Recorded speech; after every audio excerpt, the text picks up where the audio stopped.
നിങ്ങൾ കുറച്ച് ആക്റ്റീവായിരിക്കില്ലെങ്കിൽ മമ്മാനെ നനഞ്ഞ വടക്കെന്ന് പറഞ്ഞ പോലെ നിങ്ങളെ അതേപോലെ പറയും. എന്നെ മാനിപ്പുലേറ്റ് ചെയ്ത് ഇവരൊക്കെ കൂടെയിട്ടുള്ള ഒരു ഗെയിം പ്ലാനിൽ പുറത്താക്കിയതാണോ എന്ന് കൂടെ എനിക്കിപ്പോ സംശയമുണ്ട്. ഫേക്ക് ആയിട്ട് നിൽക്കുവായിരുന്നെങ്കിൽ മുന്നോട്ട് പോയത് ആണല്ലേ? ജെന്യുനായി നിൽക്കുന്നവർക്ക്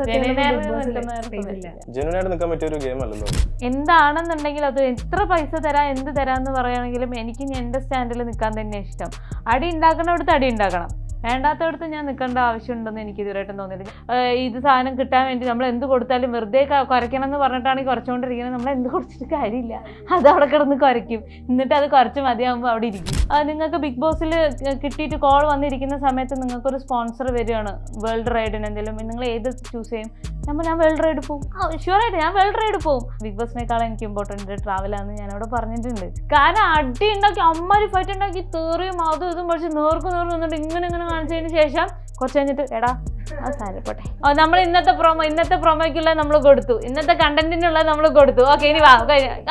ഇതാണ് അവിടുത്തെ സെറ്റപ്പ്. എനിക്ക് പോവുകയാണെന്നുണ്ടെങ്കിലും ഞാനായിട്ട് നിന്നിട്ട് പോകണം. എനിക്കൊരു സേഫ് ഗെയിം കളിച്ചിട്ട് പോകണ്ട. ഞാനിവിടെ ഡംബായിട്ട് നിൽക്കുന്നതിനും കാട്ടി നല്ലത് ഞാനായിട്ട് ഇറങ്ങിപ്പോകുന്ന.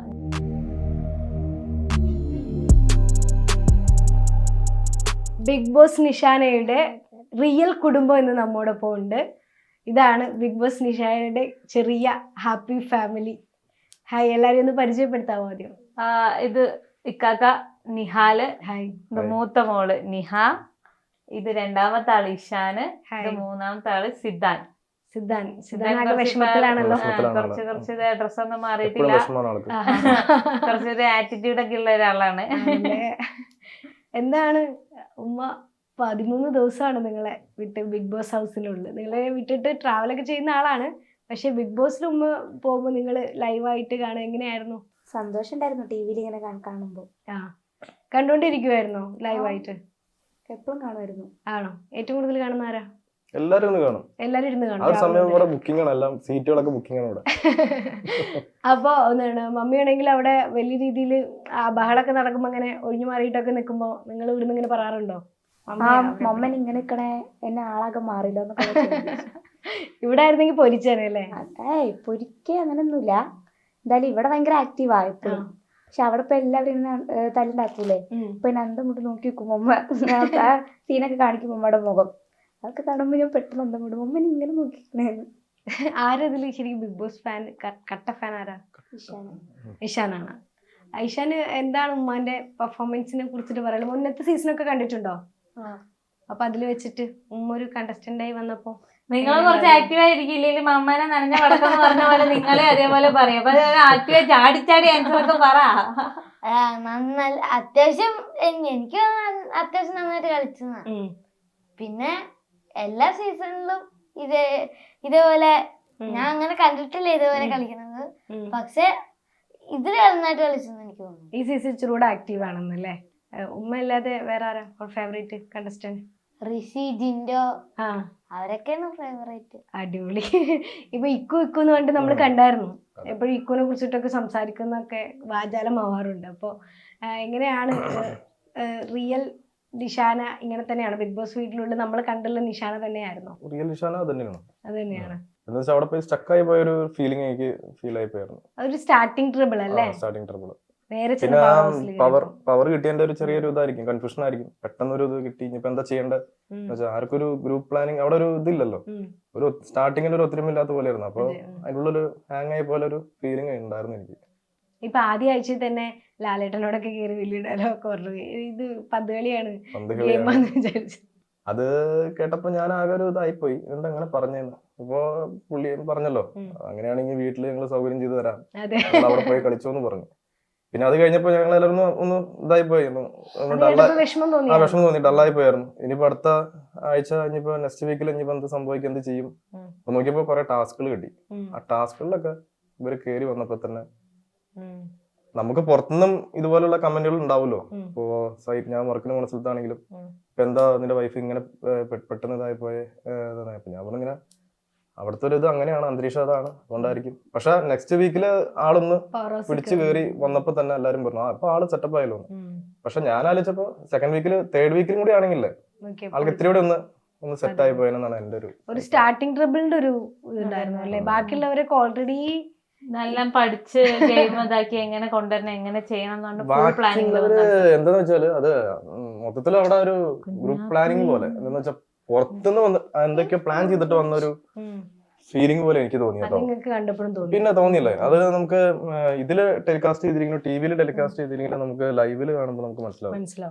ഇന്നലെ ഇപ്പൊ ജിൻഡോ ഇരുന്ന് എന്തോ പറഞ്ഞിട്ടുണ്ടോ ബാത്റൂമിൽ ഇരുന്നിട്ട് അങ്ങനെ എന്തോ ഗ്രൂപ്പ് ആണെന്ന് വെച്ചപ്പോ തന്നെ ഇത് പുറത്തുനിന്ന് എന്തോ ഒരു പ്ലാൻ ചെയ്തിട്ട് ഒരാളിനെ ആദ്യം ചാടിച്ച് വിട്ടാലാണ് അവർക്കൊരു ഇതുണ്ടാവുള്ളൂ. ഇപ്പൊ കോംപ്ലക്സ് കൊണ്ട് രണ്ടുപേരാണല്ലോ, ഒരാൾ പുറത്തു പോയി, അപ്പൊ അടുത്തൊരാൾ അവിടെ പിടിച്ചു നിർത്തണം എന്നുള്ളൊരു അങ്ങനെ ഒരു ഫീല് എനിക്ക് തോന്നിച്ചോട്ടോ.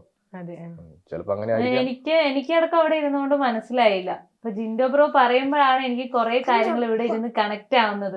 ഓ ഓക്കെ, സോ അപ്പൊ ഇങ്ങനെ നടന്നിട്ടുണ്ടായിരുന്നത് ഇങ്ങനെ ആയിരുന്നല്ലേ. ഇപ്പൊ നോറയും റസ്മിനും, നോറ ഫുൾ ടൈം അവള് വേറെ ടീമിലാണെന്നതിന് ഫുൾ ടൈം ഞങ്ങളുടെ റൂമിലാണ് വന്ന് കടന്നിട്ടുണ്ടായിരുന്നത്. ഞങ്ങളുടെ റൂമിൽ ഓൾറെഡി 4 ബെഡ് ഉണ്ട്, പക്ഷെങ്കിൽ നോറ അതില് 4 ബെഡിൽ, ഞങ്ങൾ 3 പേരല്ലേ ഉള്ളൂ ടണൽ ടീമില്, പക്ഷെ അവള് എക്സ്ട്രാ കാലിയായിട്ടുള്ള ഒരു ബെഡിൽ കിടക്കില്ല, ഫുൾ ടൈം റസ്മിന്റെ കൂടെ തന്നെ കിടക്കുള്ളൂ. അപ്പൊ ഇവരിങ്ങനെ ഒരുമിച്ചിരുന്ന് വർത്താനം പറയുമ്പോ ഞാൻ കരുതിയത് ഓക്കെ ഫ്രണ്ട് എന്നുള്ള രീതിയിലായിരിക്കും. അപ്പൊ എനിക്കറിയില്ല, ഇപ്പൊ ജിൻഡോ ബ്രോ പറഞ്ഞപ്പോഴാണോ ഓ അപ്പൊ ഇങ്ങനത്തെ ഒരു ഗെയിം പ്ലാൻ അവിടെ നടക്കുന്നുണ്ടായിരുന്നല്ലേ. അപ്പൊ അങ്ങനെ ഇവൻ അവര് പുറത്തുനിന്നൊരു കോണ്ടാക്ട് ഉണ്ടായിരുന്നെന്ന് പോലും എനിക്ക് ഇപ്പൊ ആലോചിക്കാൻ തന്നെ പറ്റുന്നില്ല. അങ്ങനെയൊക്കെ ചെയ്യാൻ പറ്റുമെന്നാണ് ഞാൻ ആലോചിക്കുന്നത്. പക്ഷെ ഇപ്പൊ കുറെ കാര്യങ്ങൾ കണക്ട് ചെയ്ത് നോക്കുമ്പോ മേ ബി ശരിയായിരിക്കാം, ഞാനാണ് അവിടെ ശരിക്കും എന്നെ മാനിപ്പുലേറ്റ് ചെയ്ത് ഇവരൊക്കെ കൂടെ ആയിട്ടുള്ള ഒരു ഗെയിം പ്ലാനിൽ പുറത്താക്കിയതാണോ എന്ന് കൂടെ എനിക്കിപ്പോ സംശയമാണ്. ചേട്ടനും അങ്ങനെ തോന്നിയിട്ടുണ്ടായിരുന്നോ? തോന്നിയിട്ടില്ല, എനിക്ക് തോന്നുന്നത് അത് തന്നെയാണ്. ടാർഗറ്റ് ചെയ്ത് സ്നേഹം പൊതിഞ്ഞ സ്നേഹം കൊണ്ടൊന്നും സംസാരിക്കാൻ സമ്മതിക്കില്ല. അർസ്മീനാണെങ്കിൽ എന്തെങ്കിലും വിഷയം വന്നു കഴിഞ്ഞാൽ സംസാരിക്കാൻ സമ്മതിക്കത്തില്ല. ഐ മീൻ ഞാനൊരു വട്ടം ഗബ്രിയായിട്ട് ഫയർ ചെയ്യാനായിട്ട് എന്തെങ്കിലും പോകുമ്പോ എന്തിനെങ്ങനെ പറയണ പൊട്ടത്തരം എന്നാ എന്റെ അടുത്ത് പറയും, ഇങ്ങനെ പൊട്ടത്തരം പറയല്ലേ എന്ന് പറഞ്ഞിട്ട് എന്റെ അടുത്ത് ഇങ്ങനെ പറയായിരുന്നു. അതിനുശേഷം ഞാനും നോറയായിട്ട് ഒരു വട്ടം വഴക്കായപ്പോ അപ്പോഴും അവൾ എൻ്റെ അടുത്ത് വന്നിട്ട് പറഞ്ഞു നിശാന്തൊന്നും മിണ്ടായിരിക്കും. അപ്പൊ ഞാൻ വിചാരിച്ചു ഓക്കെ ഞാൻ പറയുന്നത് ശരിക്കും എനിക്ക് പേഴ്സണലി എന്നിട്ട് ഞാൻ ആരോടാ ഞാൻ ചേച്ചിനോട് ശ്രീദേവി ചേച്ചിനോട് പറഞ്ഞു എനിക്ക് അറിയില്ല ചേച്ചി ഞാൻ എന്ത് പൊട്ടത്തരം പറയണമെന്നാ പറയണത്. ഗബ്രി പറഞ്ഞു ഒരാള് നാളെ ഇന്ന് പണിയെടുത്തവരാരും പണിയെടുക്കണ്ടെന്ന് പറഞ്ഞു. എന്നിട്ട് പിറ്റേ ദിവസം വന്നിട്ട് പറയുകയാണ് ഇന്ന് പണിയെടുത്തവരാരും പണിയെടുക്കണ്ടെന്ന് ഞാൻ ഇന്നലെ ഓൾറെഡി ഓർഡർ ചെയ്തിരുന്നു, അതുകൊണ്ടാണ് ഞാൻ ഇന്ന് കയറിയില്ല അടുക്കളയ്ക്ക്. അപ്പൊ ഞാൻ ചോദിച്ചു നീ ഓർഡർ ചെയ്യുകയോ ചെയ്തത്, പിന്നെ നിനക്കത് എങ്ങനെ ഇവിടെ ബാധകമാവാ, നീ ഒരു പവർ ടീമിലുള്ള ഒരു വ്യക്തിയാണ്, നീ കയറിയില്ല എന്ന് പറയുന്നത് എന്തർത്ഥമുള്ളതെന്ന് വെച്ചപ്പോ ഇവൻ എന്റെ മേത്തേക്ക് അങ്ങോട്ട് കയറി നിങ്ങൾ നിങ്ങളുടെ കാര്യം നോക്കാൻ മതി, നിങ്ങൾ എന്റെ തലയിൽ കയറാൻ വരണ്ടെന്ന് പറയുമ്പോൾ ഞാൻ പറഞ്ഞു എനിക്ക് മനസ്സിലാവുള്ളൂ, നീ പറയണമെന്ന് ക്ലിയർ ആക്കിത്താ, എന്നിട്ട് നീ എന്താ വെച്ചാൽ പറഞ്ഞോന്ന് പറയുമ്പോഴത്തേക്കും റസ്മിനും ബാക്കിയുള്ളവരോട് എന്നിട്ട് മിണ്ടായിരിക്കും വെറുതെ എന്ത് പൊട്ടത്തരം നിങ്ങൾ പറയണം, നിങ്ങൾ പറയണമെന്ന് മനസ്സിലാവില്ല. അപ്പൊ ശരിക്കും എനിക്ക് ഫീലായി ഇനിയിപ്പോ എന്തുവാ കാണിക്കുക. അപ്പൊ എനിക്ക് ഇവിടെ വന്ന് കുറെ കാര്യങ്ങൾ എനിക്ക് നോക്കുമ്പോ ഓക്കെ അതൊക്കെ ഒരു ഗെയിം പ്ലാൻ ആയിരുന്നു. ജസ്റ്റ് നമ്മള് ക്ലിപ്സുകളൊക്കെ കാണുള്ളൂ, ആ ക്ലിപ്സുകളൊക്കെ നമ്മൾ ഡയറക്റ്റ് ഇരുന്ന് ഈ മൊബൈലിൽ കാണുമ്പോഴാണ് അതിന്റെ ഒരു മനസ്സിലാവുന്നത്. നമുക്ക് പറയുമ്പോൾ കണക്ട് ആവുന്നത്. പിന്നെ പല ആൾക്കാരും വിളിച്ചിങ്ങനെ പറഞ്ഞു അതെന്താ അങ്ങനെ അവരങ്ങനെ കാണിച്ചേ, നിന്നെ എതിർത്ത് നിൽക്കാണല്ലോ എല്ലാരും, അത് എനിക്ക് മനസ്സിലാവണില്ലല്ലോ. ഇവര് 4 പേരും ഒരുമിച്ചായിരുന്നു എന്നും നോറയും ജാസ്മിനും റസ്മിനും ഒക്കെ ഒന്നിച്ചാകുമ്പോ ഞാൻ പേഴ്സണലി വിചാരിക്കുന്നത് എന്താന്ന് വെച്ച് കഴിഞ്ഞാല് അവിടെ വരുമ്പോ എല്ലാവർക്കും ഒരു കൂട്ടുണ്ട്, എല്ലാവർക്കും ഒരു കമ്പനി ഉണ്ട്, അതുപോലെ ആയിരിക്കും. ഇപ്പൊ കോമണർ എന്നുള്ള രീതിയിൽ ഞാൻ റസ്മിന്റെ കൂടെ ഉണ്ടാവണമെന്നാണ് ഞാൻ വിചാരിച്ചത്. പക്ഷെ കേറിയപ്പോ ആകെ ചേഞ്ച് ആയപ്പോ എനിക്കും ഒന്നും, പിന്നെ ഞാൻ ഒരു പ്ലാനും വെച്ചിട്ട് പോവാത്ത ഒരാളാണ്. എനിക്ക് ഗെയിമിനെ കുറിച്ച് ശരിക്കും ഒരു ഐഡിയ ഉണ്ടായിരുന്നില്ല. എനിക്ക് ഇങ്ങനത്തെ ഒരു പ്ലാൻ പോകുന്നതിന് മുമ്പ് ഒരാളെ പോലും ഞാൻ കോണ്ടാക്ട് ചെയ്തിട്ടുണ്ടായിരുന്നില്ല. ആകെ റസ്മിന്റെ അടുത്ത് ഡ്രസ്സ് എവിടെ നിന്ന് മേടിച്ച എന്തെങ്കിലും കൊളാബ് കിട്ടിയായിരുന്നു, എനിക്ക് ഒരു കൊളാബ് പോലും കിട്ടിയിട്ടുണ്ടായിരുന്നില്ല. ഞാനെല്ലാം എന്റേതായിട്ടുള്ളതിലാണ് ഞാൻ കൊണ്ടുപോയത്. ഒന്നും കൊളാബ് കിട്ടിയിട്ടുണ്ടായിരുന്നില്ല. ഒരു ബാക്കിയുള്ളവരെല്ലാം എനിക്ക് തോന്നുന്നു സിജോ അർജുനൊക്കെ കൊളാബ് ഇല്ലാതെ വന്നിട്ടുള്ളൂ, ബാക്കിയുള്ളവരും ഓൾമോസ്റ്റ് കൊളാബ് ഒക്കെ ഉണ്ടായിരുന്നു കുറച്ച് പേരൊക്കെ. സോ എനിക്കൊന്നും കിട്ടിയിട്ടുണ്ടായിരുന്നില്ല. ഇപ്പം റസ്മിനെ എനിക്ക് ആ ഒരു വീക്കിൽ ഞാൻ നോമിനേറ്റ് ആയപ്പോൾ തന്നെ എനിക്ക് 100% കൺഫേം ആയിരുന്നു ഞാൻ അവിടുന്ന് പോകും. കാരണം ആ കൂട്ടത്തില് കോമണേഴ്സിനെ വെച്ച് നോക്കുമ്പോൾ റസ്മിന് ഓൾറെഡി കോളേജ് വൈസും സെലിബ്രിറ്റി ഫാൻസ് ഫ്രണ്ട്സും കാര്യങ്ങളൊക്കെ ഉണ്ട്. അപ്പൊ എന്തായാലും അവൾക്ക് എന്നെക്കാളും വെച്ച് നോക്കണം. ഞാൻ ഇവിടെ ആണെങ്കിൽ PR വർക്ക് ഇല്ല, കാര്യങ്ങളില്ല. അപ്പൊ എനിക്ക് ഓട്ടോമാറ്റിക്കലി ഇത് കുറയാൻ ചാൻസ് ഉണ്ട്. പിന്നെ ലാലേട്ടനോട് പറഞ്ഞൊരു സ്റ്റേറ്റ്മെന്റ് കാരണം ഇത് ഇതാക്കാൻ ചാൻസ് ഉണ്ട്. പിന്നെ ഫസ്റ്റ് എന്നെ പവർ റൂമിൽ കയറിയപ്പോൾ ഞാൻ കുറച്ച് സൈലന്റ് ആയിരുന്നു, അതുകൊണ്ടും എനിക്ക് വോട്ട് കുറയാൻ ചാൻസ് ഉണ്ട്. ബാക്കിയുള്ളവരൊക്കെ അത്യാവശ്യം എന്റെ കൂടെ ഉണ്ടായിരുന്ന ഋഷി ആണെങ്കിൽ എല്ലാവരും സെലിബ്രിറ്റി സ്റ്റാറ്റസ് ഉള്ള ആൾക്കാരാണ്, അവർക്ക് ഓൾറെഡി എന്തായാലും ഇത് കിട്ടും, വോട്ട് കിട്ടും. അപ്പൊ എനിക്ക് 100% ഉറപ്പായിരുന്നു ഞാൻ പോകും എന്നുള്ള കാര്യം. ആണല്ലേ? നിങ്ങള് വിചാരിച്ചിട്ടുണ്ടായിരുന്നോ ആ വീക്ക് മമ്മി പുറത്തു വരും എന്നുള്ളത്? ഞങ്ങൾ യൂട്യൂബിലൊക്കെ നോക്കിയായിരുന്നു വോട്ടിന്റെ ഇത്. വോട്ടിന്റെ അപ്പൊ അതിലൊക്കെ ഡേഞ്ചർ സോണിലൊക്കെ മമ്മയെ പറഞ്ഞായിരുന്നു. ഞാൻ ആദ്യം വിചാരിച്ചത് വെറുതെ ഫേക്ക് ആയിരിക്കും, എങ്ങനെ ഇവരൊക്കെ ഇത് അറിയണേന്നാ. മമ്മ നന്നായിട്ട് കളിക്കണേന്ന് എനിക്ക് തോന്നി. ഋഷിയും സുരേഷ് ഏട്ടനും ഋഷി, ഞാന്, റസ്മിൻ, സുരേഷ് ഏട്ടൻ, നോറ, 8 പേരായിരുന്നു. ജിൻഡോ, പിന്നെ 2 പേരും കൂടി ഉണ്ടായിരുന്നു. മമ്മീനെ ബിഗ് ബോസ് പോവാനുള്ള കാരണം മോനാണല്ലോ. അപ്പൊ മമ്മി ഇത്ര പെട്ടെന്ന് 13 ദിവസത്തിന്റെ ഉള്ളിൽ വന്നു. അപ്പൊ അതില് വിഷമം തോന്നിയായിരുന്നു? അങ്ങനെ വിഷമവും സന്തോഷം രണ്ടിന്റെയും നടുവിലായിട്ടാണ്. നന്നായി സംസാരിക്കുന്നുണ്ട്. ചാടി കളിക്കായിരുന്നു. മമ്മി വരുമെന്ന് പറഞ്ഞപ്പോ എന്താന്ന് വെച്ചാ അവിടെ നടക്കണതൊക്കെ ഞാനിവിടെ നിന്ന് പറഞ്ഞോളൂ, ഇത് വെറും അവിടെ വെറും ഒരുമാതിരി ഫേക്ക് ആയിട്ടാണ് എല്ലാവരും നിൽക്കണത്. ഒരുമാതിരി ഇവിടെ സെപ്പറേറ്റ് മാറ്റി നിർത്തി ചെയ്യണ പോലെയാണെന്നൊക്കെ. അപ്പൊ മമ്മ അവിടെ വരുന്നത് നല്ലതെന്ന് പറഞ്ഞു. എന്താന്ന് വെച്ചാ അവിടെ നിന്നിട്ട് പിന്നെ ഇങ്ങനെ കിടന്ന് ഒരു ഇത് കാണിച്ചിട്ട് ഒരു കാര്യമൊന്നുമില്ല. അതിന്റെ പേരിൽ ഭയങ്കര ചാട്ടൊക്കെയായിരുന്നു ആള്. നമുക്ക് മാറ്റി പിടിച്ചാലോ എന്നാണ് ടാഗ് ലൈൻ തന്നെ ഇപ്രാവശ്യത്തെ. അപ്പൊ മമ്മി എങ്ങനെ നിന്നിരുന്നെങ്കിൽ മുന്നോട്ട് പോവായിരുന്നു? അങ്ങനെ പവറായിട്ട് നിൽക്കുകയാണെങ്കിൽ ഇടിച്ചിടിച്ച് ഫേക്ക് ആയിട്ട് നിൽക്കുവായിരുന്നെങ്കിൽ മുന്നോട്ട് പോയായിരുന്നു. ആണല്ലേ? ജെന്യൂനായി നിൽക്കുന്നവർക്ക് ജെന്യൂനായിട്ട് നിൽക്കാൻ പറ്റിയ ഒരു ഗെയിം അല്ലല്ലോ. പിന്നെ അത് മെല്ലെ മെല്ലെ ചിലവര് സ്റ്റാർട്ടിങ്ങില് ഇപ്പൊ രതീഷ് ചേട്ടനാണെങ്കിലും റോക്കി ആണെങ്കിലും അവരൊക്കെ അങ്ങനെ പെട്ടെന്ന് കയറി വന്നുകൊണ്ട് ആ ഒരു നല്ലൊരു ഓളം ഉണ്ടായിരുന്നു. ഷിജോ അവരൊക്കെ നല്ലൊരു ഓളം ഉണ്ടായിരുന്നു. പിന്നെ പെട്ടെന്ന് അത് രതീഷ് ചേട്ടൻ പോയി. ബിഗ് ബോസ് തന്നെ പറയുന്നത് ഇവിടെ നമ്മളുടെ റിയൽ ക്യാരക്ടർ ആണ് ഇവിടെ വെളിയിലേക്ക് വരുന്നത്. അപ്പൊ ഇവര് ഫേക്ക് ആവുക എന്നുള്ളത് ഇവര് എന്തിനു വേണ്ടിയും ഫേക്ക് ആവാനും റെഡി ആണ് എന്നുള്ള അവരുടെ റിയൽ ക്യാരക്ടർ ആണത്. ഗെയിമായിട്ട് മാത്രമല്ല, ഈ ഗെയിം കളിക്കാൻ ഞങ്ങൾ എന്തും ചെയ്യും എന്നുള്ളത് അവരുടെ ക്യാരക്ടറാണ്. അവര് പുറത്ത് വന്നു കഴിഞ്ഞാലും ചിലപ്പോ അവരൊരു നേട്ടത്തിന് വേണ്ടി ഞങ്ങൾ എന്തും ചെയ്യും എന്നുള്ളൊരു ക്യാരക്ടർ. പക്ഷെ സീരിയസ്ലി എനിക്ക് ഇന്നേ വരെ അങ്ങനത്തെ ഒരു ക്യാരക്ടർ കിട്ടിയിട്ടില്ല. എന്താണെന്നുണ്ടെങ്കിൽ അത് എത്ര പൈസ തരാം എന്ത് തരാന്ന് പറയുകയാണെങ്കിലും എനിക്ക് എന്റെ സ്റ്റാൻഡിൽ നിൽക്കാൻ തന്നെ ഇഷ്ടം.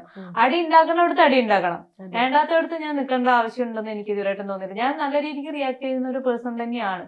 പക്ഷെ അല്ലെങ്കിൽ ഞാൻ ഇത്രയും ബോൾഡായിട്ട് പോയി ഇത്രയും യാത്രകൾ ചെയ്യത്തില്ലല്ലോ. ഇങ്ങനത്തെ ഒരു ഡമ്പായിട്ടിരിക്കുന്ന ഒരാള് എങ്ങനെ ഇത്രയും യാത്രകൾ ചെയ്യും? സോ എനിക്കും പേഴ്സണലി ഒറ്റയ്ക്ക് യാത്ര ചെയ്യുമ്പോൾ കുറെ ഇത് വന്നിട്ടുണ്ട്. ഞാൻ ബോൾഡായത് കൊണ്ടാണ് ഞാൻ അതിനൊക്കെ അതിജീവിച്ച് ഇവിടം വരെ എത്തിയത്. ലൈഫിലാണെന്നുണ്ടെങ്കിലും ഫാമിലിയിൽ കുറെ അഡ്ജസ്റ്റ് ചെയ്യും, പുറത്ത് പോകുമ്പോൾ അറിയാത്ത ആൾക്കാരായിട്ട് അഡ്ജസ്റ്റ് ചെയ്യേണ്ട ആവശ്യം എനിക്കില്ല. അപ്പൊ ഇവിടെ എന്ന് പറഞ്ഞാൽ അങ്ങനെയല്ല നടക്കുന്നത്. ഇത് വാണ്ടഡ്ലി ചെയ്യുന്ന കാര്യം ഒരാൾ അറിഞ്ഞുകൊണ്ട് ചെയ്യുന്ന സമയത്ത് നമുക്ക് അവിടെ റിയാക്ട് ചെയ്യേണ്ട ആവശ്യമുണ്ടെന്ന് എനിക്ക് പേഴ്സണലി എന്റെ പോയിന്റ് ഓഫ് വ്യൂവിൽ എനിക്ക് തോന്നിയിട്ടില്ല.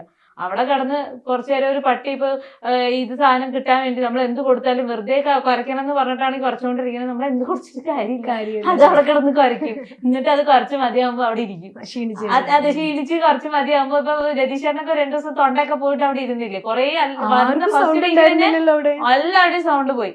അതെന്തുകൊണ്ടാ? പിന്നെ അങ്ങനെ സൈലന്റ്, അവർക്ക് സൈലന്റ് ആയിട്ട് ഇരിക്കാൻ അറിയാം, എല്ലാത്തവരല്ല. പക്ഷേങ്കിൽ അവിടെ വരുമ്പോ ഞങ്ങൾക്ക് ഇങ്ങനെ കാണിക്കണം എന്നുള്ളൊരു കൺസെപ്റ്റാണ്. അവരൊന്ന് ഇൻട്രൊഡ്യൂസ് ചെയ്യണം മലയാളികളുടെ ഇടയിൽ. അതെ, പലരും ഇതിന് ഗെയിമായിട്ട് എടുക്കുന്നവരുണ്ട്. ഓക്കെ, ഇവര് ഫേക്ക് അല്ല, ഗെയിമായിട്ട് എടുക്കുന്നവരുണ്ട്. പക്ഷെ പലരും ഇതിനെ റിയൽ ആയിട്ട് എടുക്കുന്നുണ്ട്. അതിന്റെ പ്രശ്നങ്ങളാണ് നമ്മളിപ്പോ ഇവിടെ കണ്ടുകൊണ്ടിരിക്കുന്നത്.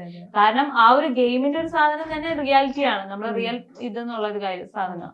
ആ 13 ദിവസം എന്താണ് അവിടെ ഗെയിം കളിച്ചുകൊണ്ടിരിക്കുകയാണ്, ഉള്ളിലാണ് പല രീതിയിലുള്ള സാഹചര്യങ്ങളിലൂടെ കടന്നു പോവാണ് നിഷാന. ഇവിടെ നിങ്ങൾ എങ്ങനെയായിരുന്നു? നിങ്ങൾ കുട്ടികളും ചേട്ടനും ഒക്കെ ഞങ്ങൾക്ക് ഭയങ്കര ബുദ്ധിമുട്ടായിരുന്നു. എന്താണെന്ന് വെച്ചാൽ ഇവളിപ്പോ ട്രാവൽ ചെയ്യുന്ന സമയത്താണെങ്കിലും നമ്മളൊരു ഞാനിപ്പോ വർക്ക് ടൈമിൽ ഫ്രീ കിട്ടുമ്പോൾ ഞാനൊരു ഉച്ച സമയത്ത് വിളിച്ച് എവിടെ എത്തി എന്താണെന്നൊക്കെ ചോദിക്കാറുണ്ട്. വൈകിട്ടും പിന്നെ രാത്രി അങ്ങനെയൊക്കെ വിളിച്ച് സംസാരിക്കണമല്ലോ. ഈ 2 വീക്ക് നമ്മളെ ഇവലായിട്ട് കോണ്ടാക്ട് ഇല്ല, ഒന്നുമില്ല. കാണുന്നത് ഈ ടിവിയിലും ഈ ലൈവിലും ഒക്കെ കാണുന്നത്. അപ്പൊ നമുക്കൊരു എന്തെങ്കിലും ഇത് ഇങ്ങനെയല്ല അങ്ങനെയാണ് എന്ന് പറഞ്ഞ് മനസ്സിലാക്കാം. അങ്ങനെയൊക്കെ ഒരു സംഭവം വരുന്നുണ്ട്. പക്ഷെ നമുക്കങ്ങനെ ചെയ്യാൻ പറ്റുമോ? പിന്നെ ഈ കമന്റിലൊക്കെ ഞാൻ അങ്ങനെ കുറെ നോക്കി, ഇങ്ങനെയുള്ള കോമഡേഴ്സിനെ ഒരു തെരഞ്ഞെടുത്ത് വെറും ഇതായി പോയി 2 പേരെ ഇതൊക്കെ. ഇതിപ്പോ ഒരു കോഴ്സ് കഴിഞ്ഞിട്ട് പോണ ഒരു സംഭവം അല്ലല്ലോ. ഇത് പെട്ടെന്ന് വിളിച്ചു, പെട്ടെന്ന് ഇത് ഇതായി, പെട്ടെന്ന് വരാൻ പറഞ്ഞു. ഒരു ഇതുമില്ല, ഡ്രസ്സ് കോസ്റ്റ്യൂംസ് സംഭവങ്ങൾ എടുക്കണു. ഇതിന് എങ്ങനെയാണെന്ന് ആരോട് ചോദിക്കാൻ? പ്രത്യേകിച്ച് ഏഷ്യാനെറ്റിന്റെ ഞാൻ ആ ഒരു ഇന്റർവ്യൂവിന് ഡയറക്റ്റ് ഓഡീഷന് പോയപ്പോഴടക്കം ഞാൻ പറഞ്ഞായിരുന്നു, ഞാനിതൊരു കാണുന്ന വ്യക്തിയല്ല. ഞാൻ ഈ യാത്രന്റെ ഇടയ്ക്ക് വളരെ വിരളമായിട്ട് ഇങ്ങനെ മോൻ പറഞ്ഞത് കൊണ്ട് അവൻ കാണുന്നതാണ്. അപ്പൊ എനിക്ക് ഇതിനെ കുറിച്ച് അറിയില്ല. അവൻ പറഞ്ഞുകൊണ്ട് എനിക്ക് എന്നും പിള്ളേരുടെ ഇടയിൽ ഒരു സൂപ്പർ മാം ആവണം എന്നുള്ളൊരു ആഗ്രഹം. എനിക്ക് ആ ഒരു ആഗ്രഹമാണ് കൂടുതൽ വരെ. ഇവർക്ക് മാക്സിമം ബെസ്റ്റ് കൊടുക്കണം, ഇവർക്ക് ഒരു പ്രൗഡ് ഫീൽ വേണം. നാളെ ഇവര് വലുതായി കഴിഞ്ഞ് കഴിഞ്ഞാല്, ഇപ്പൊ ഇന്ന് റസ്മി പറഞ്ഞു, എന്റെ അമ്മ അവളുടെ ലൈഫ് സ്റ്റോറി പറഞ്ഞു, എന്റെ അമ്മയാണ് ഞങ്ങളെങ്കിലും. അപ്പൊ ആ ഒരു സാധനം എനിക്ക് എന്റെ മക്കളിലേക്കും കൊണ്ടുവരണം. അതേപോലെ ഇക്കാക്ക് ഒരു പ്രൗഡ് ഫീൽ, എന്റെ വൈഫ് എന്നുള്ള ഒരു പ്രൗഡ് ഫീൽ ഉണ്ട്. അപ്പൊ അതിന് മാക്സിമം ഞാൻ എന്തൊക്കെ ചെയ്യാൻ പറ്റുന്നോ അതൊക്കെ ഞാൻ ചെയ്യുന്നു. അപ്പൊ ബിഗ് ബോസിന്റെ കാര്യത്തിൽ ഞാൻ അത് ഉദ്ദേശിച്ചിട്ടുണ്ടായിരുന്നുള്ളൂ. ഒരു റിയാലിറ്റി ഷോ എന്ന് മാത്രമേ ഞാൻ അവിടെ ആ ഒരു കൺസെപ്റ്റിൽ മാത്രമേ കാണുന്നുള്ളൂ. ഇതിന്റെ ബിഹൈൻഡിൽ ഇങ്ങനത്തെ കുറെ കാര്യങ്ങൾ ഉണ്ടെന്നുള്ളത് ഞാൻ ചിന്തിക്കുന്നില്ല. അപ്പോഴാണ് ഞാൻ ആ ഓഡീഷൻ അറ്റൻഡ് ചെയ്ത് അവരുടെ അടുത്ത് ഞാൻ ഇതേപോലത്തെ ഞാൻ കാണില്ല എന്ന് പറഞ്ഞു. അവരൊന്നും കുഴപ്പമൊന്നും പറഞ്ഞില്ല. യെസ്, ജെന്യൂൻ ആയിട്ട് അവരുടെ അടുത്ത് ചോദിച്ചു, നിങ്ങൾക്ക് ബിഗ് ബോസിൽ കിട്ടിയിട്ട് കോൾ വന്നിരിക്കുന്ന സമയത്ത് നിങ്ങൾക്ക് ഒരു സ്പോൺസർ വരികയാണ് വേൾഡ് റൈഡിന് എന്തെങ്കിലും, നിങ്ങൾ ഏത് ചൂസ് ചെയ്യും? ഞാൻ വേൾഡ് റൈഡ് പോകും. ഷുവറായിട്ട് ഞാൻ വേൾഡ് റൈഡ് പോകും. പക്ഷേങ്കിൽ ഞാൻ അവിടെ എന്റെ കാശ് കൊണ്ടാണ് പോകാൻ നിൽക്കണമെങ്കിൽ ഞാൻ ആദ്യം ബിഗ് ബോസിൽ കയറി കുറച്ചുകൂടെ കാശ് ഉണ്ടാക്കിയിട്ട് ഞാൻ പോകും. അല്ലാതെ ഒരാളെ എനിക്ക് സ്പോൺസർ ചെയ്ത് വരികയാണെങ്കിൽ ഞാൻ എന്തിനത് വെറുതെ കളയേണ്ട ആവശ്യം? ബിഗ് ബോസിനേക്കാളും എനിക്ക് ഇമ്പോർട്ടന്റ് ട്രാവലാന്ന് ഞാൻ അവിടെ പറഞ്ഞിട്ടുണ്ട്. എന്നിട്ടും അവര് എടുത്തിട്ടുണ്ടെങ്കിൽ അപ്പൊ എനിക്ക് തോന്നി ഓക്കെ എന്തോ സംതിങ് എന്നെ കൊണ്ട് പറ്റുമായിരിക്കും. ഈ പോസിറ്റീവിന്റെ ആ ഒരു ഏഷ്യനെറ്റിലെ പ്രൊമോ പോലെ തന്നെയായിരിക്കും ഇത്. ഓക്കെ ഇയാള് പോസിറ്റീവ് ആണ്, അപ്പൊ ഇയാളെ കൊണ്ട് പറ്റും. ആ ഒരു സാധനം തന്നെയായിരിക്കും ഞാൻ അപ്പോഴും വിചാരിക്കുന്നത്. അവിടെയും ഞാൻ ഫുൾ ആയിക്കൊണ്ടിരിക്കുകയാണ്. ശരിക്കും പോസിറ്റീവ് സ്പ്രെഡ് ചെയ്യാന്നുള്ള ഒരു സാധനമാണല്ലോ നിഷാന മെയിൻലി വിചാരിച്ചത്. പോകുമ്പോ എന്തെങ്കിലും ഉപദേശങ്ങൾ കൊടുത്തിട്ടുണ്ടായിരുന്നോ? കാരണം കേറുമ്പോ പറഞ്ഞിട്ടുണ്ടായിരുന്നു ഞാൻ ഭയങ്കര ദേഷ്യക്കാരി എന്നൊക്കെ വിചാരിച്ചത്. ദേഷ്യക്കാരി പറയാം. അത് സംഭവം എന്താ വെച്ചാല് കാര്യങ്ങൾ ചുമ്മാ ആവശ്യമില്ലാതെ കയറിയിട്ട് ചുമ്മാ പ്രശ്നം ഉണ്ടാക്കാനും അങ്ങനെ നിൽക്കുന്ന ഒരാളല്ല. അപ്പൊ ഞാൻ ഇന്നവർ അങ്ങനെ ഉണ്ട്, നീ എന്തിനാ അതൊക്കെ പറയാൻ പോയെ? അതിന്റെ ആവശ്യം ഉണ്ടായിരുന്നില്ലല്ലോ, അതായത് അതിന്റെ വഴിക്ക് വിട്ടുകൂടെ എന്ന് ഞാൻ ഒരിക്കൽ അങ്ങനെ ഞാൻ പറയാറ്. പക്ഷെ ഇവിടെ ഈ ഗെയിം പറഞ്ഞാൽ അങ്ങനെയല്ല. ഇത് എങ്ങനെ നമ്മള് അവിടുന്ന് ഇതായി മാറുന്നു നമുക്ക് പറയാൻ പറ്റില്ല. അപ്പൊ അതുകൊണ്ട് ഞാൻ വിചാരിച്ചത് ശരിക്കും അവിടെ നടക്കുന്ന പ്രശ്നങ്ങളൊക്കെ ജെന്യൂൻ ആയിട്ട് നടക്കുന്ന പ്രശ്നങ്ങളാണെന്നാണ് നോർമലി നടക്കുന്നത്. അപ്പൊ എനിക്കത് റിയാക്ട് ചെയ്യാൻ തോന്നും. പക്ഷെ അവിടെ ചെല്ലുമ്പോഴല്ലേ മനസ്സിലാവുന്നത് അത് ജെന്യൂൻ ആയിട്ട് നടക്കുന്ന പ്രശ്നങ്ങളല്ല, ക്യാമറ സ്പേസിന് വേണ്ടി ഉണ്ടാവുന്നതാണ്. പിന്നെ എങ്ങനെ റിയാക്ട് ചെയ്യാൻ തോന്നും നമുക്ക്? ഞാനതാ പറഞ്ഞത്. ഞാന് ദേഷ്യപ്പെടും പറഞ്ഞാൽ റിയൽ ആയിട്ട് തോന്നുന്ന കാര്യത്തിന് എന്ത് ചെറ്റത്തരം കാണിക്കണേലും നെടുത്തരം കാണിക്കണേ ഞാൻ മുഖത്ത് നോക്കി പറയും. ഇപ്പൊ നമ്മൾ പുറത്ത് ഫുഡ് കഴിക്കാൻ പോയി, അവര് ചീപ്പ് ഫുഡ് തരികയാണെങ്കിൽ ഞാൻ മുഖത്ത് നോക്കി പറയും നിങ്ങളുടെ ഫുഡ് എന്താന്ന് വെച്ചാൽ ഞാൻ അവിടെ അടി ഉണ്ടാക്കിയിട്ട് വരാറുണ്ട്. പക്ഷെ ഇവിടെ എന്ന് പറയുന്നത് അതിനല്ല അടി ഉണ്ടാക്കണം, അവര് വാണ്ടഡ്ലി ചെയ്യുന്ന കാര്യമാണ്. അത് നമുക്ക് മനസ്സിലാവുമ്പോൾ നമുക്ക് സൈലന്റ് ആയിട്ട് ഇരിക്കുന്നല്ലാതെ വേറൊരു ഓപ്ഷൻ ഇല്ല. അടുത്ത പോയിന്റിൽ അവര് ഒരുമിച്ച് അതാണ് ഏറ്റവും വലിയ വിറ്റ്. കാരണം അടി ഉണ്ടാക്കി അമ്മാരി ഫൈറ്റ് ഉണ്ടാക്കി തേറിയും അതും ഇതും കുറച്ച് നേർക്ക് നേർന്നുണ്ട് ഇങ്ങനെ കാണിച്ചതിന് ശേഷം കുറച്ച് കഴിഞ്ഞിട്ട് എടാ അവര് ഒരാള് പ്രശ്നം ഉണ്ടാക്കുമ്പോ അത് കണ്ടന്റ് ഉണ്ടാക്കുകയാണെന്ന് വേറെ വ്യക്തികൾക്ക് നമുക്ക് മനസ്സിലാവും. കാരണം എന്താ വെച്ച് കഴിഞ്ഞാല് നമ്മളിവിടെ പുറത്തു ഒരാളായിട്ട് അടി ഉണ്ടാക്കി കഴിഞ്ഞതിന് ശേഷം പുറത്തു പോയിട്ട് തോളത്ത് കഴിഞ്ഞിട്ട് പോട്ടടാന്ന് പറയില്ലല്ലോ, നമ്മുടെ മനസ്സിലെങ്കിലും മനസ്സിൽ വരുമല്ലോ. കാരണം അതാണ് ജെന്യൂനിറ്റി. ശരിക്കും പറഞ്ഞു കഴിഞ്ഞാല് അടി ഉണ്ടാക്കണ ആവശ്യത്തിന് ഉണ്ടാക്കുക. ഇതൊരു കാര്യമില്ലാണ്ട് ഉണ്ടാക്കിയിട്ട് ഇവർക്ക് തന്നെ അവളോടെ അറിയാം ഇതൊരു കാര്യമില്ലാണ്ട് ഉണ്ടാക്കിയ. മുമ്പത്തെ സീസണുകളിലൊന്നും നമ്മൾ ഇന്നത്തെ പ്രൊമോയ്ക്കുള്ള നമ്മൾ കൊടുത്തു, ഇന്നത്തെ കണ്ടന്റിനുള്ള നമ്മൾ കൊടുത്തു. ഇതാണ് അവിടുത്തെ സെറ്റപ്പ്. എനിക്ക് ഇപ്പൊ ക്യാമറ സ്പേസ് ഞാൻ ഒരിക്കലും ലൈഫിൽ ആഗ്രഹിച്ചില്ല. ഇപ്പൊ ഫേമസ് ആവണമെന്നുണ്ടെങ്കിൽ ഇപ്പൊ ഇത്രയും ഓൾ ഇന്ത്യ റൈഡ് 3 വട്ടം ഞാൻ ചെയ്തതാ. ഇന്ത്യ റൈഡ് സൈക്കിൾ റൈഡ് ചെയ്തതാ. ഒരിക്കലും സൈക്കിൾ ഓടിക്കാൻ എനിക്ക് ശീലമില്ലാത്ത ഒരാളാ. എന്നിട്ടും ഞാൻ സൈക്കിൾ എടുത്തിട്ട് ഞാൻ ഈ തായ്ലൻഡും കംബോഡിയ എനിക്ക് തോന്നുന്നു അതൊന്നും ചെറിയ കാര്യമാണ്. മറ്റുള്ളവരെ അപേക്ഷിച്ചിട്ട് അതൊരു ചെറിയ കാര്യമല്ല, പ്രത്യേകിച്ച് ഇങ്ങനെ ഒരു വീട്ടമ്മ പോകുന്നു എന്നുള്ളത്. പക്ഷെ ഞാൻ എവിടെയും പബ്ലിസിറ്റി കൊടുത്തിട്ടില്ല. എനിക്ക് വേണമെങ്കിൽ ഒരു ഫ്ലാഗ് ഓഫ് ചെയ്ത് പോവേ ഇവിടെ എല്ലാവരും അറിയിച്ചിട്ട് അതേ ഒരു വീട്ടമ്മ സൈക്കിൾ റൈഡ് പോകുന്നു, അത് സൗത്ത് ഏഷ്യൻ കൺട്രീസിൽ പോകുന്നു എന്നൊക്കെ പറഞ്ഞിട്ട് എനിക്ക് വേണമെങ്കിൽ ചെയ്യായിരുന്നു. പക്ഷെ എനിക്ക് അവിടെ എന്റെ ഇഷ്ടം മാത്രമാണ് ഞാൻ അവിടെ നോക്കുന്നത്. എനിക്ക് അങ്ങനെ ക്യാമറ സ്പേസും ഫേമസ് ഒക്കെ വേണമെന്നുണ്ടെങ്കിൽ ഞാൻ അങ്ങനെ ചെയ്തേനെ. ഇവിടെ ഈ ഒരു പറഞ്ഞ പോലെ ഇങ്ങനെ വന്നതാ, ഇവൻ വഴി ഇവന്റെ ഒരു താല്പര്യപ്രകാരം ആഗ്രഹത്തിനനുസരിച്ച് വന്നതാ. ഒരിക്കലും ഞാൻ അങ്ങനെ ആഗ്രഹിക്കുന്ന ഒരു വ്യക്തിയല്ല. നിഷാൻ ഇപ്പൊ അവിടെ ബിഗ് ബോസ് ഹൗസിന്റെ ഉള്ളില് പറഞ്ഞ പല കാര്യങ്ങളും പുറത്തു വന്നിട്ടില്ല എന്ന് തോന്നുന്നുണ്ടോ? ഉണ്ട്, തീർച്ചയായിട്ടും. കാരണം ഇവിടെ വന്ന് നോക്കുമ്പോഴാണ് എനിക്ക് മനസ്സിലായത്. കാരണം അവള് ഒരു സെക്കൻഡ് വീക്കിൽ 5th പൊസിഷൻ വരുന്ന ആൾക്കാരെ പറഞ്ഞയക്കാൻ വേണ്ടി പറഞ്ഞിട്ടുണ്ടായിരുന്നു. പക്ഷെ ഇവിടെ വന്നിട്ടുള്ള ആ ഒരു വീഡിയോ വന്നതിൽ നോക്കുമ്പോൾ എന്തോ ഞാൻ ഒട്ടും പോരാ എന്നുള്ള രീതിയിൽ വന്ന ലാസ്റ്റ് ആ 5th പൊസിഷൻ നിഷാനിക്കാണ് എന്ന് പറഞ്ഞിട്ട് തരുന്ന രീതി മാത്രമേ വന്നിട്ടുള്ളൂ. പക്ഷെ അത് എന്തുകൊണ്ട് 5th പൊസിഷൻ വന്നു എന്നുള്ളത് അതിൽ അവിടെ കാണിച്ചിട്ടില്ല. ശരിക്കും അവിടെ ഒരു ഗ്രൂപ്പ് ഡിസ്കഷൻ നടന്നിരുന്നു റൂമിൽ വെച്ചിട്ട്. അപ്പൊ അതിൽ എല്ലാവരും കൊടുത്തത് ഗബ്രിക്കായിരുന്നു 5th പൊസിഷൻ. കാരണം എന്താ വെച്ച് കഴിഞ്ഞാൽ ആ ഒരു പവറിനെ മിസ്യൂസ് ചെയ്തു. പോരാത്തതിന് അതിന്റെ മുമ്പത്തെ ദിവസം അവൻ ആ പവർ ബാഡ്ജ് ഊരി വെച്ചു. അന്നേ ദിവസം പവർ റൂമിൽ കടന്നില്ല. അപ്പൊ ഒരു ടീമിന് ആ ഒരു പവർ ടീമിനെ തന്നെ ഒരു ഇതാക്കുന്ന രീതിയിലായതുകൊണ്ട് അവരെല്ലാവരും 5th പൊസിഷൻ കൊടുത്തു. പിന്നെ ഞാനാണ് പറഞ്ഞത് ആക്ച്വലി കുഴപ്പമില്ല ഞാൻ പൊക്കോളാം, എനിക്ക് ഇവിടെ നിൽക്കുമ്പോൾ സീരിയസ്ലി ഒരു ടീം വർക്ക് ഇല്ലാത്ത എനിക്ക് ആ ടീമെന്ന് ഒഴിയണമായിരുന്നു. അതിനാണ് ഞാൻ അവിടെ നിന്ന് സീരിയസ്ലി ഇറങ്ങിയത്. ബിക്കോസ് അവിടെ നിൽക്കുമ്പോൾ ഇവർ തോന്നിയ പോലെ കാണിച്ചു വിട്ടെ, ഇൻഡിവിജ്വൽ ആയിട്ട് തോന്നിയ രീതിയിൽ കാണിച്ചു. അത് എനിക്ക് മനസ്സിലായിട്ടോ, ആ ടീമിൽ ഇറങ്ങാനായിട്ട് ബാഡ്ജ് ഊരി കൊടുത്തത് ജാൻവരിക്ക് തോന്നുന്നത് ഞാൻ അത് പുറത്തുനിന്ന് കണ്ടിട്ട് ചെയ്യാനാണ് ഞാൻ ഇവിടെ നിന്ന് മാറണം എന്ന് അതെനിക്ക് മനസ്സിലായില്ല. എനിക്ക് ഇന്ന് മാറിക്കഴിഞ്ഞാൽ പക്ഷെ അതില് നന്നായിരിക്കും. നിഷാന പറഞ്ഞത് പുറത്തു വന്നിരുന്നെങ്കില് വോട്ടിന്റെ ഭാഗത്ത് ഇച്ചിരി കൂടെ ഒരു മാറ്റം വരുമായിരുന്നു. നിഷാന സ്വയം ഒഴിയുകയാണ്. ഇതിപ്പോ നിഷാന ആക്റ്റീവ് അല്ലാത്തതുകൊണ്ട് ബാക്കി എല്ലാരും കൂടെ തീരുമാനിച്ചു എന്നുള്ള രീതിയിൽ അതിലെനിക്ക് വിഷമമുണ്ട്. സീരിയസ്ലി എനിക്ക് പുറത്തു വന്നപ്പോൾ എനിക്ക് ഭയങ്കര വിഷമമായി. അത് ജെനുവൻലി അവിടെ എന്ന് പറഞ്ഞു കഴിഞ്ഞാല് ജാൻമണി ഒരു തീരുമാനം എടുക്കുന്നു, യമുന ചേച്ചി വേറെ ഭാഗത്ത് പോയി ഒരു തീരുമാനം എടുക്കും, ശ്രീരേഖ ചേച്ചി ഇങ്ങനെ പോയൊരു തീരുമാനം എടുക്കും, ഗബ്രിക്ക് തീരുമാനം. അപ്പൊ ഇവർക്കൊക്കെ പല രീതിക്കും പലർക്കും ഫേവറിസം കാണിക്കുന്നു, പല തീരുമാനങ്ങൾ എടുക്കുന്നു. എനിക്കത് യോജിക്കാൻ പറ്റുന്നില്ല. ഞാൻ അവിടെ റൂമിൽ പോയിരുന്നു ജാൻമണിയോട് പറഞ്ഞു നമ്മൾ ചെയ്യുന്നത് ശരിയല്ല, ടീം വർക്ക് വേണം, നമ്മളൊരു ടീമായിട്ട് ഇരുന്ന് സംസാരിക്കണം. ഇവർക്ക് അതിനൊന്നും യാതൊരു നേരമില്ല. എനിക്ക് എങ്ങനെ ഞാൻ ആ ടീം ഒന്ന് പുറത്തിറങ്ങുന്ന ആലോചിച്ചിട്ട് ഭ്രാന്ത് പിടിച്ചിരിക്കുമ്പോഴാണ് ദൈവം സഹായിച്ചിട്ട് ബിഗ് ബോസ് ഇങ്ങനെ ഒരു സാധനം വന്നത്. ഓക്കെ, എന്നാ ഞാൻ വിചാരിച്ചു ഓക്കെ ഇതിനെക്കാട്ടും നല്ലൊരു സാധനം ഇനിയിട്ടല്ല. ഞാൻ അവിടെ വേണമെങ്കിൽ എനിക്ക് സേഫ് ആയിട്ട് ആ ആഴ്ച എനിക്ക് അവിടെ സേഫ് ആയിട്ട് ഇരിക്കായിരുന്നു. നെക്സ്റ്റ് വീക്കും കൂടെ ഞാൻ അവിടെ സേഫ് ആയി. അതിന്റെ നെക്സ്റ്റ് വീക്ക് ആണെങ്കിൽ എനിക്ക് വരാം. ഇപ്പൊ ഇങ്ങനെയാണെങ്കിൽ ഞാൻ ഇപ്പോഴും എത്തിയിട്ടുണ്ടാവില്ല. ഈ വീക്ക് ഇപ്പൊ നോമിനേഷൻ പോയി ഞാൻ എത്തിയിട്ടുണ്ടാവില്ല. എനിക്ക് ഇങ്ങനെയുള്ള ഒരു 4 ആഴ്ച അവിടെ കടന്നുകൂടായിരുന്നു. പക്ഷെ ഞാൻ അവിടെ സേഫ് എന്നുള്ളൊരു സാധനം ഞാൻ ഉദ്ദേശിച്ചിട്ടേ ഇല്ല. ഇനിയിപ്പോ എല്ലാരും എന്റെ ശ്രീരേഖ ചേച്ചി നീ ഇറങ്ങിയാൽ നീ പോവും, നീ നോമിനേഷനിലേക്ക് വരും, ഈ കൂട്ടത്തില് വോട്ട് കുറവാണെന്ന് പറഞ്ഞു ശ്രീരേഖ ചേച്ചി എന്റെ അടുത്ത് പറഞ്ഞു. ജാൻമണി ചേച്ചി ലാസ്റ്റ് കരയുന്നത് അതുകൊണ്ടാ. ഇവരൊക്കെ എന്റെ അടുത്ത് പറഞ്ഞായിരുന്നു. ജാൻമണി ചേച്ചി ലാസ്റ്റ് ഞാൻ ഇറങ്ങിയപ്പോ കരഞ്ഞു. അവളുടെ അടുത്ത് ഞാൻ പോണ്ടെന്ന് പറഞ്ഞാണ് പവർ ടീമിൽ ഇറങ്ങണ്ട പറഞ്ഞു. പക്ഷേങ്കിലും ഞാൻ പറഞ്ഞു വേണ്ട ചേച്ചി, എനിക്ക് പോവാണെന്നുണ്ടെങ്കിലും ഞാനായിട്ട് നിന്നിട്ട് പോകണം. എനിക്കൊരു സേഫ് ഗെയിം കളിച്ചിട്ട് പോകണ്ട. ഞാനിവിടെ ഡംബായിട്ട് നിൽക്കുന്നതിനെക്കാട്ടും നല്ലത് ഞാനായിട്ട് ഇറങ്ങി പോകുന്ന. ഞാൻ ഇവരോടൊക്കെ പറഞ്ഞിട്ടുള്ള കേസാ. എന്നിട്ടാണ് ഞാൻ അവിടെ നിന്ന് ഇറങ്ങി. പിന്നെ എനിക്ക് എന്ത് ചെയ്യാൻ പറ്റും? പിന്നെ എല്ലാവരും വെച്ചു, ആ ഹൗസ് മേറ്റ്സിൽ എല്ലാവരും പറഞ്ഞു അപ്പൊ നിനക്ക് ഇങ്ങനെയൊക്കെ കാണിക്കാനും നീ ഇങ്ങനെ ആക്റ്റീവ് ആവാനും നിനക്ക് അറിയാലേ എന്ന് ചോദിച്ചവരുണ്ട്. എല്ലാവരും ചോദിച്ചായിരുന്നു. അത് ഞാൻ ലാലേട്ടൻ പറഞ്ഞപ്പോൾ ഞാൻ പറഞ്ഞു ഇവിടെ ഇപ്രാവശ്യം ഞാൻ ആക്റ്റീവ് ആയിട്ടാണ് നിന്നിട്ടുണ്ടായിരുന്നെന്ന്. പോയി, സാരമില്ല. ഇപ്പൊ സോഷ്യൽ മീഡിയയിലൊക്കെ ആണെങ്കിലും കിളി പോയിട്ടാണ് നിൽക്കുന്നത് എന്ന രീതിയിൽ ഒക്കെ പറയുന്നുണ്ട്. അവാർഡ് അതൊക്കെ നിങ്ങളൊക്കെ എങ്ങനെയാ ബാധിച്ചത്? വിഷമം തോന്നിയിരുന്നു അതൊക്കെ കണ്ടപ്പോ? ഇല്ല, വലിയ അങ്ങനെ ഇത് തോന്നിച്ചൊന്നുമില്ല. വാഴയൊക്കെ ശരിക്കും എത്ര ഗുണങ്ങളുള്ള നിന്നെയൊക്കെ പ്രസിഡന്റ് പകരം എനിക്കൊരു വാഴ നട്ടാൽ മതിയായിരുന്നു എന്ന് പറയുന്നത്. അത് വാഴയ്ക്ക് എത്രയും ഗുണങ്ങളുള്ള അപ്പൊ വാഴയാവുന്നതിന് ഞാൻ അഭിമാനിക്കില്ലേ വേണ്ടത്? അല്ല, ഇവിടെ അങ്ങനെ ഡള്ളായി നിന്നാലും അവിടെ ഡള്ളായി നിൽക്കുന്ന എത്ര പേരുണ്ട്. എന്നെക്കാളും ആക്റ്റീവ് അല്ലാത്ത ആൾക്കാരുള്ള പോലെ തോന്നിയായിരുന്നു. എല്ലാവരും ഭയങ്കര ഡള്ളായിട്ട് നിൽക്കുന്നത്. എങ്ങനെയാലും ഇതിനെ പോച്ച് കുറച്ച് അടിച്ചിട്ട് വേണം എന്നുള്ള ആ ഒരു ഇത് ഞാൻ പറഞ്ഞില്ലേ, ഞാൻ നേരത്തെ പറഞ്ഞ പോലെ തന്നെ അവിടെ ഒരു ഗെയിം പ്ലാൻ നേരത്തെ കൂട്ടി സെറ്റ് ചെയ്തിട്ടുണ്ട്. സെക്കൻഡ് വീക്കിന് ഡബിൾ എവിക്ഷൻ വന്നത് ആക്ച്വലി അവർക്ക് വേണ്ടത് ഞങ്ങളെ പോലുള്ള ആൾക്കാരല്ലാത്തത് കൊണ്ടാണ്. സെക്കൻഡ് വീക്ക് തന്നെ ഡബിൾ എവിക്ഷൻ വന്നത് അവർക്ക് വേണ്ട ഞങ്ങളെ പോലെ അല്ലാത്ത ആൾക്കാരായതുകൊണ്ട് മാക്സിമം അങ്ങനത്തെ ആൾക്കാരെ അവിടെ നിന്ന് പുറത്ത് ചാടിപ്പിക്കണം. അല്ല, ഇപ്പൊ നിഷാന ഇറങ്ങുമ്പോ പറഞ്ഞിട്ടുണ്ടായിരുന്നു നിങ്ങളോടൊക്കെ ഞാൻ ഭയങ്കര സ്നേഹത്തിലാണ് ഇറങ്ങുന്നത് എന്നുള്ളൊരു ഇതുണ്ടായിരുന്നു എന്ന് പറഞ്ഞിട്ടാണല്ലോ ഇറങ്ങുന്നത്. ആരെയും വെറുപ്പിക്കാതെയാണ് ഇറങ്ങുന്നത്. അപ്പൊ ഫസ്റ്റ് കണ്ടപ്പോ എന്താ പറഞ്ഞത്?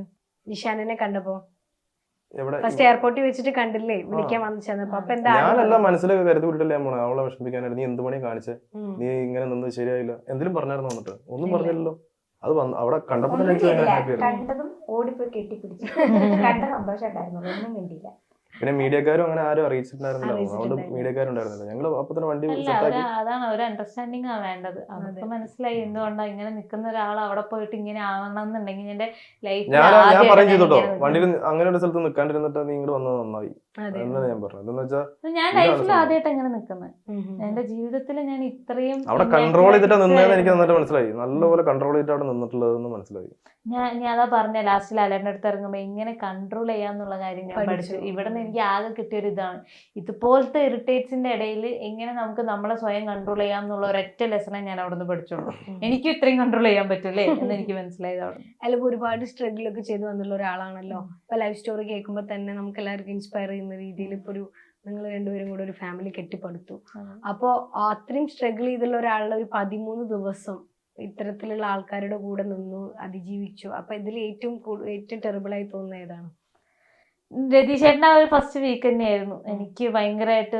പോരാത്തതിന് രതീഷ് ചേട്ടൻ സുരേഷ് ചേട്ടന് ആ ഒരു രീതിയിൽ പറയല്, അത് എനിക്ക് അറിയില്ല അതൊക്കെ സത്യമാണോ എന്ന്. കാരണം അൻസിബ വന്നിട്ട് ഇങ്ങനെ പറഞ്ഞു എന്ന് പറയുന്നു, ഇപ്പുറത്തുനിന്ന് ഒരു ടീം പറഞ്ഞു, അങ്ങനെ പറഞ്ഞിട്ടില്ല.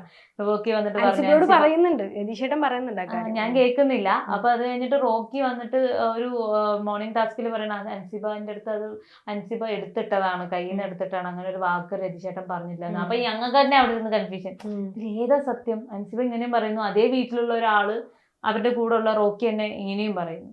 അപ്പൊ നമുക്കവിടെ ഒരു ടെൻഷൻ. പക്ഷെ ആളങ്ങനെ പറഞ്ഞപ്പോഴേ നമ്മളെത്രയും റെസ്പെക്ട് ചെയ്യുന്ന ഒരാളാ, അത്രയും പാവമായിട്ടുള്ള ഒരാളാ അങ്ങനെ പറഞ്ഞു കഴിഞ്ഞാൽ നാളെ നമുക്ക് എന്തൊക്കെയായിരിക്കും അവസ്ഥ, ഇത് ഏത് രീതിയിലായിരിക്കും പുറത്തു പോവുക എന്നുള്ള ഒരു രീതിയിൽ എനിക്ക് ഭയങ്കര സങ്കടമായിരുന്നു. ഞാൻ അന്ന് പറയുമായിരുന്നു. ആണോ?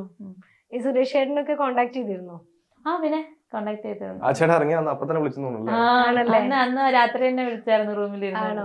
ഞാൻ രക്ഷപ്പെട്ടു എന്തോ അല്ല പുള്ളി പോണം എന്ന് പറഞ്ഞിട്ട് പറഞ്ഞായിരുന്നു. പുള്ളിക്ക് ഈ പറഞ്ഞ പോലെ എന്റെ അതേ ഒരു കൺസെപ്റ്റ് തന്നെയായിരുന്നു പുള്ളി കറക്റ്റ് ആയിട്ട്. പിന്നെ ബോഡി പ്രശ്നം ഉണ്ടായിരുന്നു പുള്ളിക്ക്, ഫിസിക്കൽ പ്രശ്നം ഉണ്ടായി തുടങ്ങിയായിരുന്നു അവിടെ.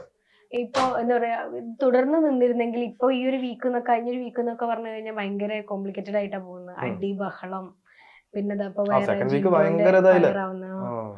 അപ്പൊ ആ സമയത്തും ഉണ്ടായിരുന്നെങ്കിലും പുള്ളിക്കാരത്തുണ്ടെങ്കിൽ അത് അപ്പോഴും പറയാനും പറ്റില്ല. സെക്കൻഡ് വീക്കിൽ നല്ല ഉഷാറായി വന്നില്ലേ, അത് ഞാൻ പറഞ്ഞ സെക്കൻഡ് വീക്കിൽ കഴിഞ്ഞിട്ട് തേർഡ് വീക്കിൽ ആകുമ്പോഴത്തേക്കും കൂടി അവരായിട്ട് എന്റെ മനസ്സിൽ കുറച്ച് പ്ലാൻ ഉണ്ടായിരുന്നു. മൊത്തത്തിൽ മനസ്സിലാവും ഇത് സെപ്പറേറ്റ് ഓരോ ആൾക്കാർ മാറിയിരിക്കുന്നത് ഇതൊക്കെ ഓട്ടോമാറ്റിക്കലി. പിന്നെ ആരെങ്കിലും വന്ന് ഇപ്പൊ ഇവൾക്ക് മനസ്സിലായിരിക്കും വേറെ ആരെങ്കിലും വന്ന് പറഞ്ഞു അവർ തമ്മിൽ എന്തോ സംഭവം അണ്ടർസ്റ്റാൻഡിങ് ഉണ്ട് കേട്ടോ, അതെന്ന് പറഞ്ഞ് മനസ്സിലാക്കി കൊടുക്കുമ്പോ കാര്യങ്ങൾ മനസ്സിലായി വരും. ഇത് സെക്കൻഡ് വീക്കിൽ മാറി. ജിൻഡോ ബ്രോ ഒരു വാക്ക് എന്റെ അടുത്ത് അവിടെ നിന്ന് പറയുമായിരുന്നെങ്കിൽ എന്റെ അടുത്ത് പറഞ്ഞില്ല. പക്ഷെ ആളെന്നെ ഇങ്ങനെ ചേർത്ത് നിർത്തിയിട്ട് ഇവിടെ എല്ലാരും നിന്നെ ഔട്ടാക്കാൻ, നീ ഒറ്റയ്ക്കാവും, നീ എന്റെ കൂടെ നിക്ക് എന്നുള്ള സാധനം എന്റെ ഇതിലാകുമ്പോ അവളൊന്നും നിന്നെ ഇതാക്കാൻ വേണ്ടിട്ടല്ല. ഇത് പവർ ഹൗസ് ഇറങ്ങുന്നേക്കാൾ മുന്നേ ഇറങ്ങിയതിന് ശേഷം ഞങ്ങള് മൂന്നാളാണല്ലോ ടീമായത്. അപ്പൊ എന്റെ അടുത്ത് ഇങ്ങനെ കൊറേ പറഞ്ഞു. അപ്പൊ ഞാനത് മൈൻഡ് ആക്കിയില്ല, എന്നെ മാനിപ്പുലേറ്റ് ചെയ്യാണെന്ന് വിചാരിച്ചു. അപ്പൊ ഞാൻ എല്ലാവർക്കും ഇത് വന്നത് അവര് ഇത്രയും പേരുണ്ട്, ഇവര് 3 പേര് എന്നിട്ടാണ് ടാസ്കുകളൊക്കെ ജയിച്ച് എനിക്കത് കാണിക്കും. നോക്കൂത്തിയായിട്ട് ഞാൻ അവിടെ ഇരുന്നുണ്ടായിരുന്നു. ഞാൻ എന്റെ പേരിൽ റോക്കിയായിട്ട് അടിയുണ്ടായിരുന്നു, അതും കാണിച്ചിട്ടില്ല. അവര് നീ നോക്കുത്തേന് ജിൻഡോ കാരനെ ജയിച്ചെന്ന് പറഞ്ഞപ്പോ ഞാൻ പറഞ്ഞു അതെ, ഞാൻ നോക്കുത്തിയായിട്ട് ഫസ്റ്റ് വന്ന ടാസ്കിൽ ആ കേരളത്തിന്റെ ഇത് വന്നപ്പോ ഞാൻ നോക്കുത്തിയായിട്ട് കൈയും കെട്ടി നിന്നിട്ടുണ്ടെങ്കിൽ ഇപ്പൊ അവരവിടെ ജയിച്ചിട്ടുണ്ടാവും. അതേപോലെ അഭിനയിക്കുന്ന കേസിൽ വന്നപ്പോ കുട്ടീനെ ഇതാക്കുന്ന കേസിലും ലാസ്റ്റത്തെ ജിൻഡോ ബ്രോന്റെ ശക്തി കൊണ്ട് തന്നെയാണ്, ഇല്ലാന്ന് പറയാൻ പറ്റില്ല. അത് അതെ വലിച്ചത്, കാരണം മൂപ്പര് അത് ആളുടെ പ്രൊഫഷനാണത്. സോ അത് ആള് ചെയ്തു. ബാക്കിയുള്ള കേസിൽ ഞാൻ ഇതേപോലെ കൈകെട്ടി നോക്കുത്തിയിട്ട് ഇങ്ങനെ മറിച്ച മുഖത്തിൽ നിന്നുണ്ടായിരുന്നെങ്കിൽ ജയിച്ചിട്ടുണ്ടാവില്ല, ഷുവറായിട്ടും ജയിച്ചിട്ടുണ്ടാവില്ല. അവിടെ ഒരു ടീം വർക്ക് ഉണ്ടായത് കൊണ്ടാണ് 3 പേര് എഫേർട്ട് എടുത്തതുകൊണ്ടാണ് ഞങ്ങൾ ആ ഒരു ലെവലിലേക്ക് എത്താൻ പറ്റിയത്. അപ്പൊ ജിൻഡോ ബ്രോനെ മാത്രം കെട്ടിപ്പിടിക്കുന്നത് ഞാൻ റോക്കിയായിട്ട് അടിയാക്കി. നമ്മളും ചൊറിയാൻ വേണ്ടിട്ട് ഒരു റീസൺസ് ഉണ്ടാക്കുവാണ്. ഇപ്പൊ മമ്മിയാണെങ്കിലേ മമ്മി ഇനി പോവാൻ വേണ്ടിട്ട് റെഡി ആയിട്ട് നിൽക്കുവാണ്. ഇനി ഒരു റീ എൻട്രി വിളിച്ചു കഴിഞ്ഞാൽ പോയിട്ട് തകർക്കുന്നാ പറയുന്നത്. അപ്പൊ നിങ്ങൾ എന്താണ് ഉപദേശം കൊടുക്കുക ഇനി മമ്മി പോവാണെങ്കിൽ? മുമ്പ് നോക്കിയിരുന്ന പോലെ അങ്ങനെ നിക്കരുത് പറയും. പിന്നെ വെറുതെ അങ്ങോട്ട് തല്ലുണ്ടായിക്കോളാൻ പറയും. വെറുതെ അല്ല, അത് എന്തായാലും ഞാൻ വെറുതെ തല്ലുണ്ടാക്കില്ല. പക്ഷെ അവിടെ ഇപ്പൊ എനിക്ക് മനസ്സിലായി, തല്ലുണ്ടാക്കേണ്ട സ്ഥലത്ത് എനിക്ക് തല്ലുണ്ടാക്കാനുള്ള സാധനം എനിക്ക് മനസ്സിലായി. വേണം, ഐ മീൻ ഇവരെ ഉണ്ടാക്കുന്ന പോലെ ഉപ്പില്ല, കറിയില്ല, ഇതിലില്ല, അരിയില്ല, ചോറില്ല, വെന്തില്ല എന്ന് പറഞ്ഞിട്ടുള്ളതിനെ തല്ലുണ്ടാക്കാൻ എന്നെ കിട്ടില്ല. യെസ്, അതിനൊന്നും എന്നെ തല്ലുണ്ടാക്കാൻ കിട്ടത്തില്ല. പക്ഷെ അവിടെ ഇപ്പൊ പുറത്ത് വന്നപ്പോ എനിക്ക് മനസ്സിലായി അവിടെ തല്ലുണ്ടാക്കേണ്ട വേറെ കുറെ കാര്യങ്ങളുണ്ട്. കാരണം ഇവര് ഈ പറഞ്ഞ പോലെ മാനിപ്പുലേഷനും കാര്യത്തിനൊക്കെ വേണ്ടിയിട്ടുള്ള കുറച്ച് സാധനങ്ങൾ അവിടെ ഉണ്ട്, അവിടെ കൊടുക്കാൻ പറ്റിയ സാധനങ്ങളുണ്ട്. ശരിക്കും പുറത്ത് ജനങ്ങൾക്ക് പോസിറ്റീവായിട്ടുള്ള രീതിയിൽ തന്നെ എന്നാലും ഒരു കണ്ടന്റ് എന്നുള്ള രീതിയിൽ കൊടുക്കാൻ പറ്റുന്ന സാധനങ്ങൾ അവിടെ ഉണ്ടെന്ന് എനിക്ക് പുറത്തിറങ്ങിയപ്പോഴാണ് മനസ്സിലായത്. അതെനിക്ക് അവിടെ പോയിട്ട് കൊടുക്കണം എന്ന് ആഗ്രഹം. റീ എൻട്രി കിട്ടിക്കഴിഞ്ഞാൽ അവിടെ പോവും ചെയ്യും, ഞാൻ നല്ല പോലെ ഇതാക്കുകയും ചെയ്യും. ഇനി അവര് ഇനി ഇതാക്കുന്നത് എന്തായാലും എന്റെ മറ്റേ ഞാൻ നേരത്തെ പറഞ്ഞ ആ ഒരു മുഖം കണ്ടുകൊണ്ടായിരിക്കും. നമ്മുടെ മനസ്സിലുള്ള എന്തായാലും ഒരു 2 സാധനമുണ്ട്, ഹിംഗമുണ്ട്. പിന്നെ നമ്മളല്ല ഈ ജെന്യൂൻ ആയിട്ട് നിൽക്കുന്നതിൽ കാര്യമില്ല എന്നൊരു സാധനം ഉണ്ടല്ലോ. പക്ഷെ നമ്മളതൊരിക്കലും നമ്മുടെ സെൽഫ് റെസ്പെക്ട് വിട്ട് കളിക്കരുത് ഒരിക്കലും. അത് എന്ത് കാര്യത്തിനാണ്, കാരണം നമ്മളെ ആ ഒരു 3 മാസത്തെ ലൈഫല്ല നമ്മുടെ, അതിനുശേഷം നമുക്കൊരു ലൈഫ് ഉണ്ട്. നമുക്കപ്പോ ആ ഒരു സാധനം, പക്ഷെ നമ്മളെ എതിർക്കുന്നവര്, നമ്മളെ ചീറ്റ് ചെയ്യുന്നവരെ നമ്മൾ വിട്ടുകൊടുക്കുക. ആ ഒരു സാധനം ഞാൻ അവരെ ട്രസ്റ്റ് ചെയ്തത് കൊണ്ടാണ് എനിക്ക് അവിടെ അങ്ങനെ ഒരു സംഭവിച്ചത്. ഇപ്പൊ എനിക്ക് മനസ്സിലായി ആരൊക്കെ എന്തൊക്കെയാണ് ഇങ്ങനെയാണ് ഗെയിം എന്ന് എനിക്ക് മനസ്സിലായി. ഞാൻ ഗെയിമിനെ എതിരായിട്ട് കളിക്കും ഇനി ഞാൻ പോയി കഴിഞ്ഞാൽ. ഇപ്പൊ പോയിട്ടാണെങ്കിലും ജയിലും എല്ലാ ഭാഗവും എക്സ്പ്ലോർ ചെയ്തവരാണോ?